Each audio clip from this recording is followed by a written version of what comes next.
So I went to Sifu Brown's internal retreat last weekend. He's my teacher, and I've been practicing with him for about 18 years.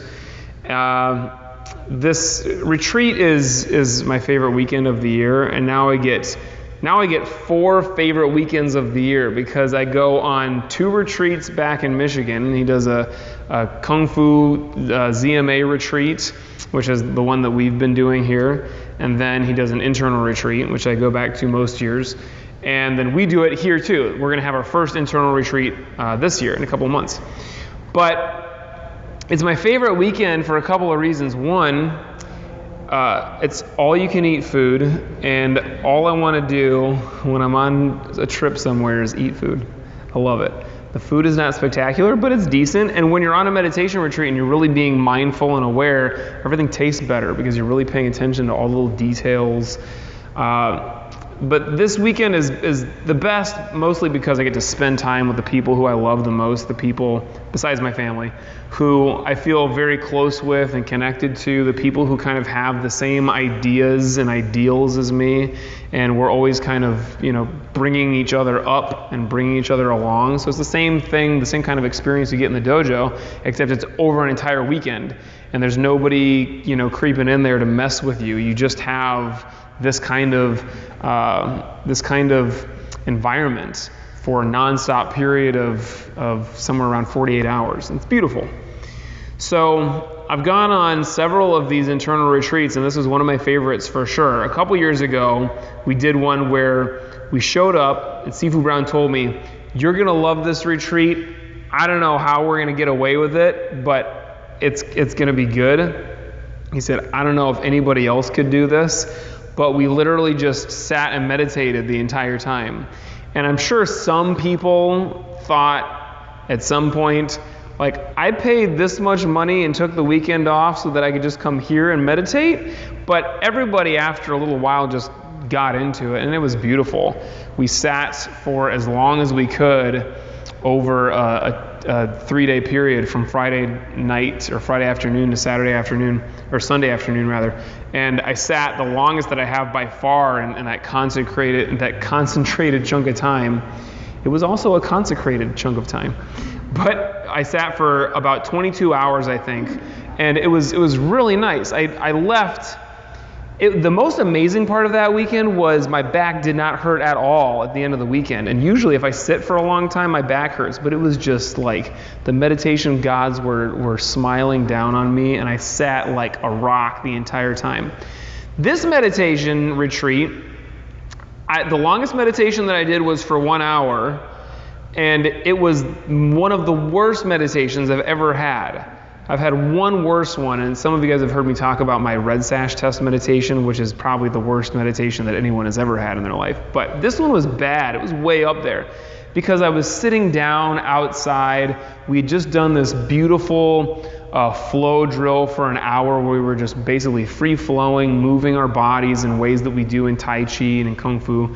And then we sat down to meditate, and it was really nice leading into that from a place where our minds were, very conscious of what we were doing, very conscious of our body, but not busy. Even though we were moving around a lot, it's amazing how you can get into that stillness within movement. And I sat down, and it was beautiful. You got to imagine this place. It's a Capuchin monkery. It's like a place where they go and have retreats and live.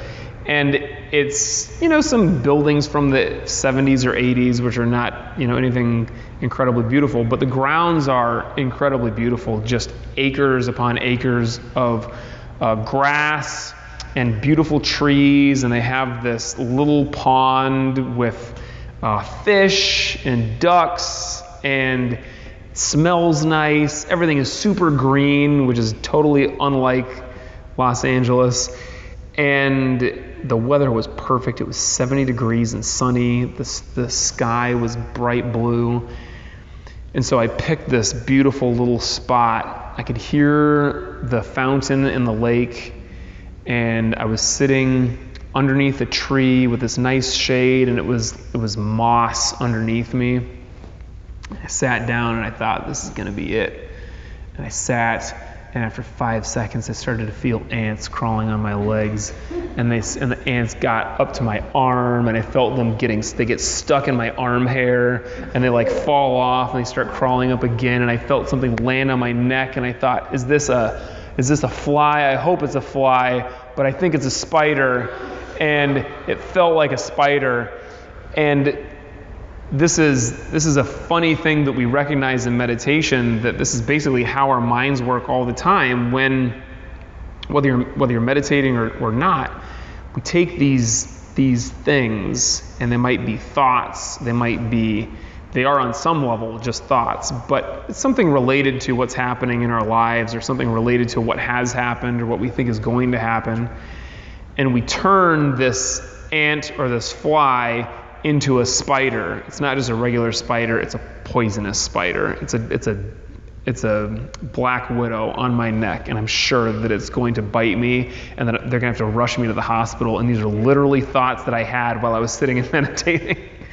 And then I kind of laughed at myself internally and realized that that's what I was doing, and I got that lesson that that's what we always do. And I just decided, like, okay, I'm just gonna sit.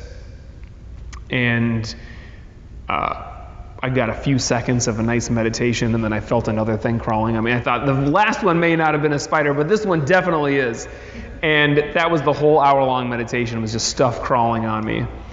And it is so funny how, the grass is always greener, and like literally the grass there was greener, but that meant that there were tons of bugs. And so we always think of it like it's like, if I meditate here, it'll be fine, but if I meditate over there being, in a monastery somewhere, in a cave, up on the mountain, wherever it is that you think is going to be the perfect place to meditate. And it's always the same thing. Either there are bugs or there aren't, but there are thoughts, and there are things. It might be the wind going, or the sun beating down on your head, or just nothing at all, and you're just left to make up whatever it is that you make up in your own head. And so meditation is meditation, wherever we do it. So I'll rewind now. So that was the middle of the day on Saturday. When we arrived on Friday, Sifu Brown was doing question and answer, and so we asked questions about meditation and practice and life in general, and he's answering it, and then he gets to a great question, which is actually the question of the week here in our dojo. And it was paraphrasing. Can you talk about how in meditation we are trying to still the mind and open the heart? And Sifu Brown said yes, and he brought out a video that he had planned to show us. And Sifu Brown is the most anti-technology person that you will ever meet. He's basically like Amish. He doesn't want to bring like laptops or phones or anything into it, but he thought this is important enough that we're going to do this. And he showed us this video of all things of an episode of America's Got Talent. And it was where somebody, and maybe some of you guys have seen this, I had never heard of it before, but it was a young man named Cody Lee, I think, who has autism. And he was, you could tell, struggles with kind of normally functioning in life and talking to people, and it was really interesting to have him on stage in front of thousands of people, and his mom was there with him and explaining, and she said, Cody is a singer, he's a musician, and he's gonna sing for you guys. And he sat down at the piano and was transformed from somebody who you could tell was really had struggles in life to like the most incredible presence. He played the piano beautifully, and he sang like, I don't know, like a rock angel. I mean, his voice was incredible. He sounded so good that I started to cry, and I don't cry very often. And I think everyone else was crying, and Sifu Brown was crying, and he said, I've watched this video about 100 times since somebody showed it to me a couple of months ago, and every time I watch it, I cry. And he showed it to us twice so that everyone who couldn't see it the first time watched it the second time. And I cried the second time again. And Steve Brown turned off the video and he said, this is what it means to open your heart. And it's kind of the way that we experience each other. I think to open your heart and to experience just by yourself this kind of emotional connection is very difficult. But when you see something super inspiring like that with somebody else, it does it. And I'll just quickly tell you Sifu Brown's story if you guys haven't heard it before. Sifu Brown, part of the reason that he loved this video so much was because he only had one job outside of teaching martial arts, and that was helping in mental health. So he had people, what are you guys doing with the video? We're good? Great, don't mess with it. So he helped people who were severely mentally disabled and very challenged. And he said that this video really reminded him of his work with them and how he saw just incredibly the way that people were touched when you are really working with them and not just basically discounting them. And he said, he brought up for himself, Sifu Brown was born with cerebral palsy and was never supposed to walk without braces. Severely dyslexic. Cannot really read to this day, and just so challenged, and started doing martial arts. And the part of this video that I think got him the most, and got me too, was when Cody's mom explained that music saved his life. Music has transformed him and given him this outlet and giving him a way to be in the world and with people that would have never happened otherwise. And that was martial arts for Sifu Brown. Sifu Brown was supposed to amount to nothing. Sifu Brown, people did not give him a chance to succeed. He was never expected to succeed. And then he started martial arts as a kid, and it was like his physical therapy, it was like therapy, it was like everything. And he went through all of these incredible challenges to arrive to being the person that he is today, who is an incredible martial artist, does not walk with braces, will kick you in the head, and just an amazing inspirational speaker and presence of man. And when we see that sort of thing, when we see it's like a perfect underdog story. You see somebody go from where they should not be able to accomplish much to being at the highest level in their field and whatever it is that they choose, and you recognize what that person had to go through, and you feel that, you empathize with that. That is opening up your heart, and that's what works for me. Instilling the mind is an important precursor to that, I think, because if you're all in your mind and you're in this logical place of trying to think through things or judgment or comparing, obviously you could watch that video and say, Cody Lee's good, but he's not as good as, Mozart at the piano. If you're in your head like that, you're unable to appreciate this person and their humanity. You're unable to truly connect. But when you still the mind, you're able to get beyond that. You're able to just be in the presence of something, of someone, of something that's bigger and greater than you. And this is a big part of what we try to do with our meditation and our practice in general. And then Sifu Brown got to, I'm still just on Friday night, Sifu Brown got to the, you can just leave it alone, man. It turns off, but that means that the screen is off. It's still recording. For those of you at home, you're good still, I hope. The theme of the weekend was based on this story kind of parable that the most popular version goes like this. There's a young Native American man who goes to talk to his father, who's the chief, and they see out in the distance two dogs fighting. There's a black dog and a white dog. And he asks his father about them. He says, "Father, are those your dogs out there?" And he says, "Yes." And he says, "What's happening?" He says, "Well, every day these two dogs fight." And he says, "The black dog represents my negative thoughts and feelings and tendencies, and the white dog represents my positive, my purity, And we got into the whole racial issue with this story, and we got past it. So just for the purposes of this, just imagine that this is the way that it works. And he said, every day they fight. And the son said, well, who wins? And the chief answers, whoever I feed the most. And so we recognize that whenever we have any kind of thought or any action that we take or emotion or anything really that we are filling our days and our consciousness with, we are feeding this side, the positive side, or we're feeding the negative side. And you can think of it like Star Wars. You've got the Force with the light side and the dark side. And the truth is that they exist in balance. And there can be no positive without negative, nor can there be negative without positive.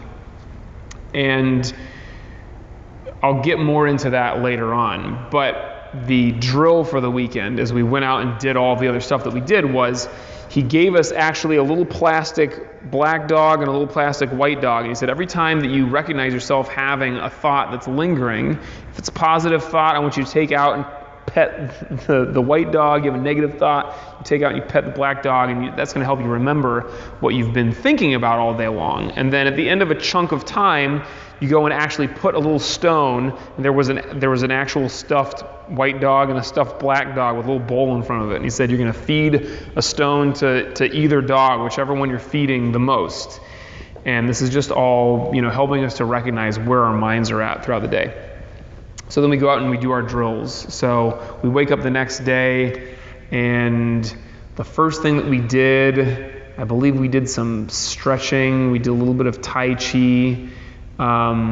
We ended up at some point doing that beautiful free flow drill that I told you about. There was a very cool drill that we did on Sunday where this was the most external part of the retreat, but we were actually practicing with swords, and practicing with wooden swords, and we were slicing at each other and practicing moving out of the way from the swords.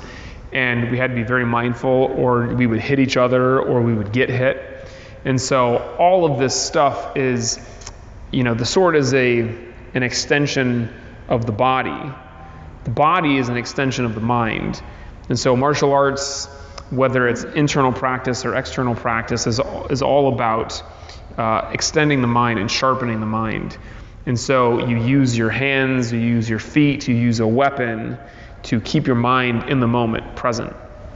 And then the last part of the drill, and this is definitely something that we're going to steal at some point, was we took out newspaper, and with a wooden sword, which is not sharp, we were working on slicing the newspaper. And if you do it wrong, which is the way that most of us did it every single time, is you just end up crumpling the newspaper and it just falls through your hands. But if you get it exactly right, if your mind and your body are perfectly centered, and you get the distance and the speed and the motion, you're able to cut using the very tip of the sword. You're able to cut just a perfectly straight line down the newspaper. And then we were able to actually get it on different angles as well, which was very cool. And of course, as soon as I got it right the first time, I was like, yeah, I'm great at this. And then so I duffed it the next 10 times. But I was able to get my mind and my body on the same page enough to do it with some kind of consistency. And it was amazing, a really wonderful experience. And so, throughout the day, as we would mess something up, like crumpling the newspaper or, tripping or whatever it is that we did, we would feed the dog. And it was great to hear the questions that people had about this. One student I actually heard, I wasn't supposed to be listening to this conversation, but I heard it, I'm sorry.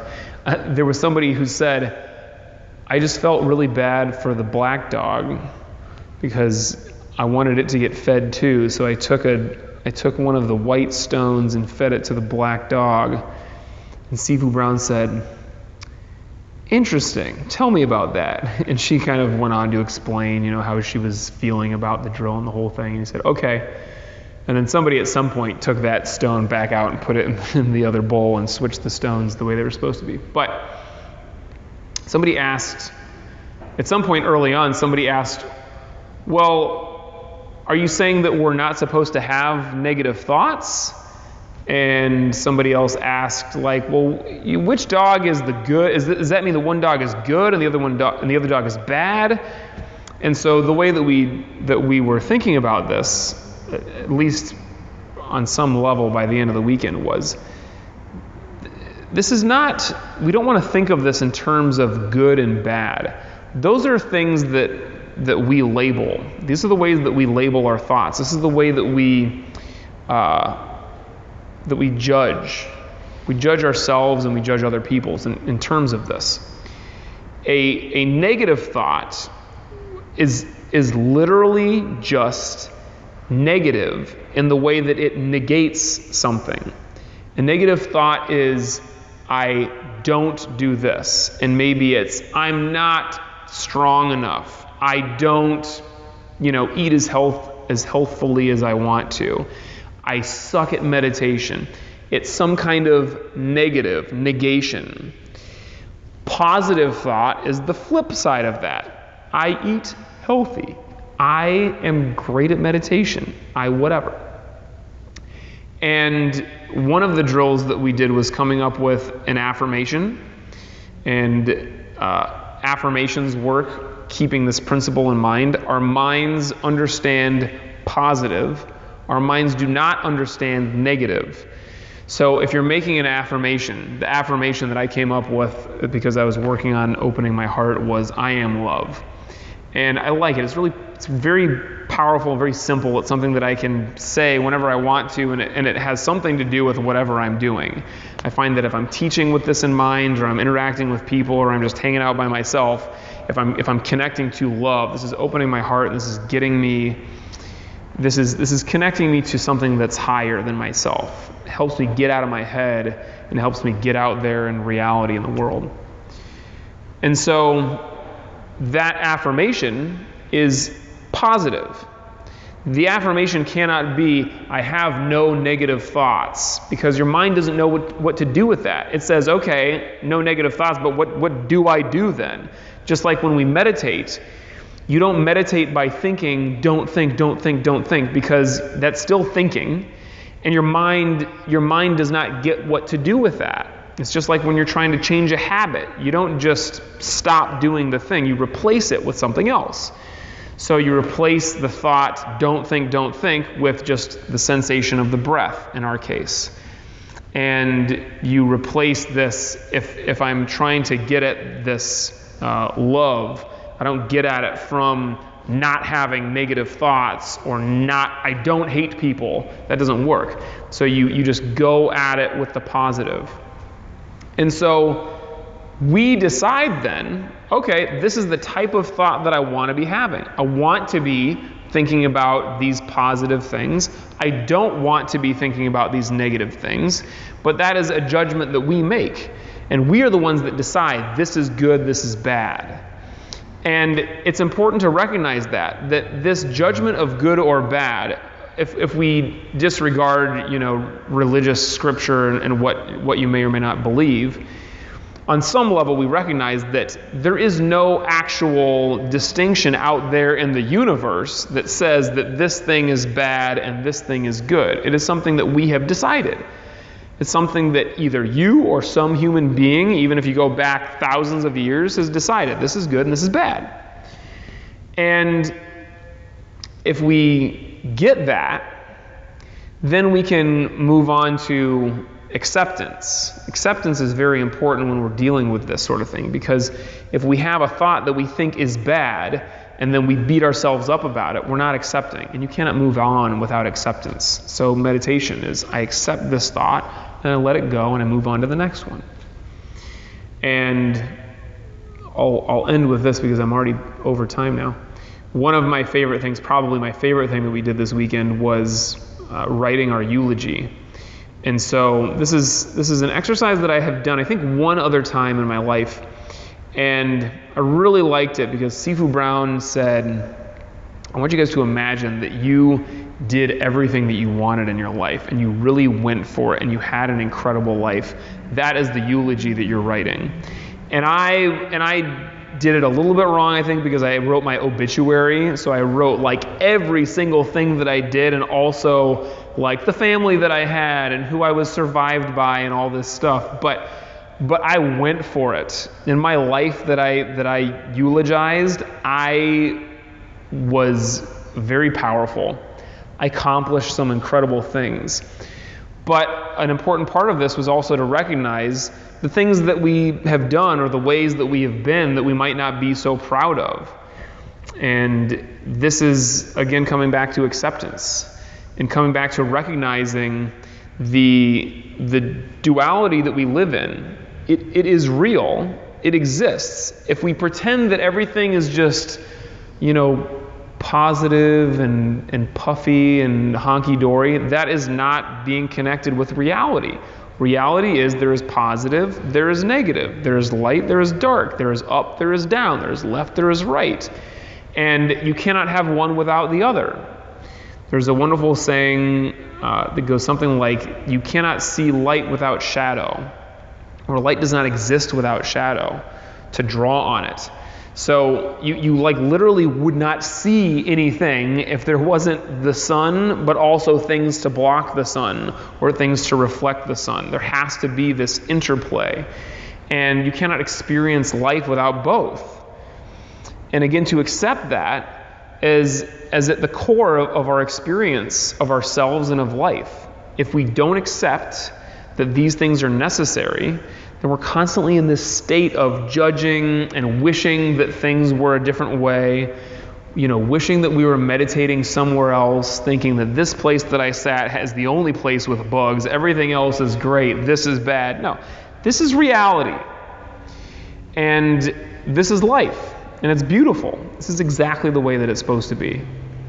So when you sit to meditate, you're going to have that experience. Your experience might be, it's a little bit hotter in here than I want it to be. I'm sweating a little bit. Or man, that fountain is a little bit louder than I want. Or this knee hurts. Or there's some way that this meditation could be better. Great. Those thoughts are what are supposed to come up in your meditation. You accept it. And rather than labeling that thought as bad, that's a bad thought, you can just label it as what it is. This is a thought, and let it go. And then you're able to move on. And so this is the way that we kind of traverse duality. It's the way that we traverse reality, which is recognizing what is, recognizing what isn't, and being perfectly accepting and perfectly balanced within that. Sit comfortably.